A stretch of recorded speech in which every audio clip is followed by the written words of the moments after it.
Puluhan jurnalis yang tergabung dalam Jurnalis Aceh Peduli Semeru Saudara, Senin menggelar kegiatan amal penggalangan dana di Taman Budaya Kota Banda Aceh.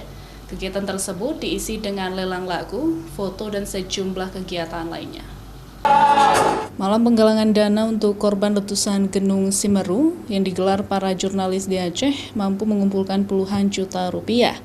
Dana tersebut merupakan hasil sumbangan sejumlah pihak, lelang lagu, serta sejumlah kegiatan lainnya. Panitia kegiatan penggalangan dana untuk korban letusan Gunung Semeru, Vendra, mengatakan jumlah dana yang terkumpul nantinya akan disumbangkan langsung kepada para korban. Kalau target untuk sumbangan kita nggak nargetkan berapa, tapi sejauh ini itu sekitar 12-13 juta udah ada kayaknya.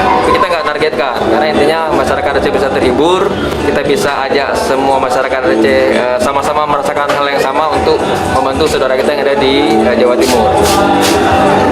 Dalam kegiatan tersebut, dana yang terkumpul ditargetkan mencapai puluhan juta rupiah sebelum batas waktu penggalangan dana tersebut ditutup.